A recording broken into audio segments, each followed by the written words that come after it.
अस्सलाम वालेकुम स्टूडेंट्स। आज जो है हम क्वेश्चन नंबर 2 और part number 7 organic chemistry section B का एक सवाल है जो यूनिक भी और पहले नहीं आया इस तरीके का सवाल। हम इसको सॉल्व कर रहे हैं। क्वेश्चन क्या है, define the polymerization in isomerism. तो सबसे पहले तो आप लोग सिर्फ और सिर्फ डेफिनेशन लिखेंगे। पॉलीमराइजेशन की हेडिंग डाली, डेफिनेशन लिख दी। आइसोमेरिज्म की हेडिंग डाली, बिल्कुल वाज़ेह डेफिनेशन लिखनी, सिर्फ only. Identify the following pair of compounds as isomers and which pair contains polymer।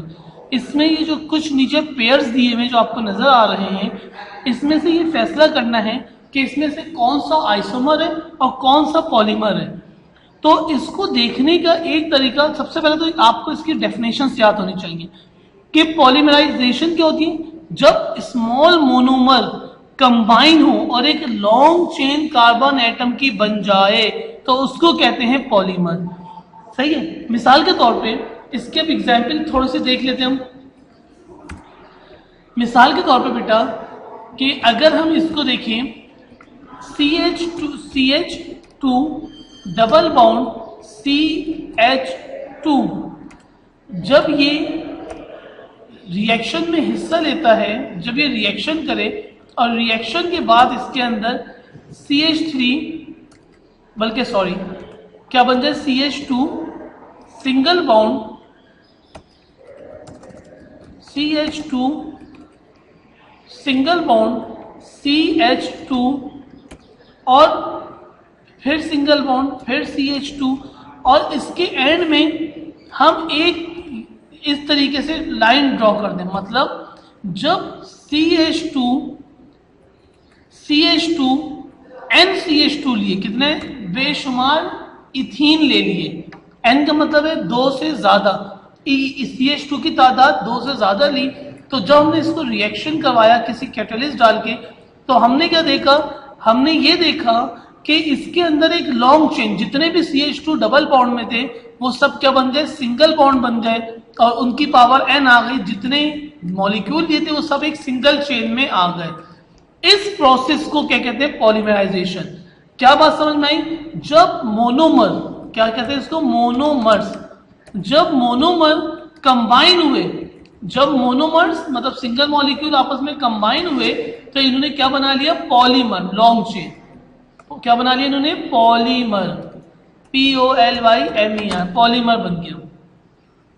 जब मोनोमर्स कंबाइन हो और एक लॉन्ग चेन बन जाए, this is called polymerization. And what is isomerism. अब थोड़ा सा आइसोमेरिज्म को देख लेते हैं। आइसोमेरिज्म क्या होता है भाई। आइसोमेरिज्म हम पहले देख चुके हैं, पढ़ चुके हैं कि आइसोमेरिज्म सेम मॉलिक्यूलर फार्मूला,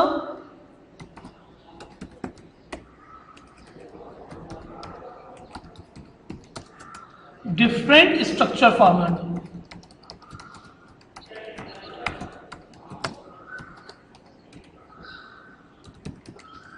अच्छा, इसका मतलब क्या है, मॉलिक्यूलर फार्मूला सेम है, स्ट्रक्चर फार्मूला डिफरेंट है। अब थोड़ा सा इसकी स्टडी करते हैं। देखो बेटा, दो सेम है। मिसाल के तौर पे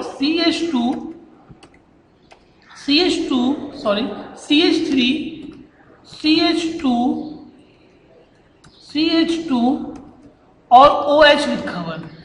एक तो ये स्ट्रक्चर बना हुआ है आपके सामने, बिल्कुल इसके सामने मैंने एक स्ट्रक्चर और बनाया, CH3 CO CH3। अगर मैं इन दोनों स्ट्रक्चर्स को तवज्जो के साथ देखूं, अब ये दो फार्मूले हैं, दो स्ट्रक्चर्स हैं। ये वाला क्या कहलाता है बेटा, इसको हम क्या कहते हैं, अल्कोहल। इसको हम क्या कहते हैं, अल्कोहल। सही है। जबकि ये क्या कहलाता है, ईथर्स।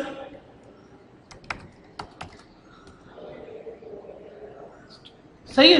अच्छा, अब होता क्या है, अगर मैं ये दोनों अलग अलग फैमिली से बिलोंग करते हैं, अगर मैं इसका स्ट्रक्चर देखूं तो अलग है। इसके अंदर OH आ रहा है और इसके अंदर क्या आ रहा है, दरमियान में O आ रहा है। इसके अंदर हाइड्रोक्सिल ग्रुप है, फंक्शनल ग्रुप, और इसके अंदर दरमियान में ऑक्सीजन है।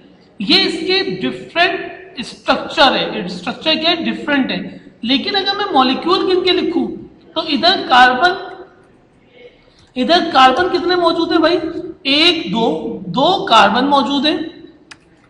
हाइड्रोजन कितने मौजूद है भाई, हाइड्रोजन कितना 2 3 और 2 5 और 1 6 मौजूद है। और हाइड्रोजन के बाद ऑक्सीजन कितना मौजूद है भाई, 1 मौजूद है। अब इधर आ जाते हैं, थोड़ा सा इस तरफ इसकी स्टडी मुकम्मल करते हैं। इसके अंदर कार्बन कितने मौजूद हैं, 2 मौजूद हैं। हाइड्रोजन कितने मौजूद हैं इसके अंदर, 3 और 3 6 मौजूद हैं।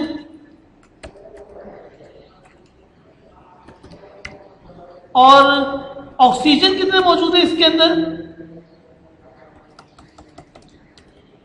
सॉरी ऑक्सीजन कितने मौजूद है बेटा, ऑक्सीजन 1 मौजूद है। तो क्या बात पता चली, same molecular formula C2H6O, C2H6O, लेकिन स्ट्रक्चर क्या है, अलग अलग है। This is called isomerism.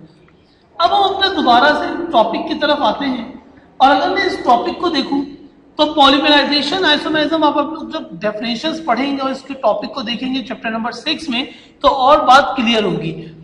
तो ये नीचे 4 ऑप्शंस दिए हुए हैं, हमें इसमें से ये तलाश करना है कि कौन सा पॉलीमर है और कौन सा आइसोमर है। तो सबसे पहले हम इसको ले लेते हैं, ग्लूकोज और स्टार्च। अगर चैप्टर नंबर 10 में आप लोग देखेंगे तो ग्लूकोज जो होता है वो मोनोमर्स होते हैं, जबकि स्टार्च जो होता है वो एक पॉलीमर होता है जो ग्लूकोज से मिलकर बनता है। जबकि इसके नीचे आपको बिल्कुल वाज़ेह नजर आ रहा है CH3 दरमियान में O है और यहां में आखिरी में OH लिखा हुआ है। अगर हम इसका स्ट्रक्चर देखें तो अलग अलग है, लेकिन अगर मॉलिक्यूल देखें तो carbon 2 hydrogen 6 oxygen 1, carbon 2 hydrogen 6 oxygen 1। तो same molecular formula but different structure formula, it is called isomerism. तो इसका आंसर क्या जाएगा, आइसोमेरिज्म। बिल्कुल ये एल्डिहाइड है और ये कार्बोक्सिलिक एसिड लिखा है, कीटोन लिखा हुआ है, तो स्ट्रक्चर अलग अलग है।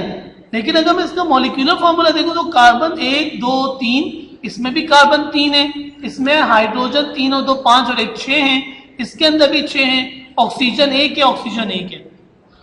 तो ये दोनों आइसोमर्स हो गए।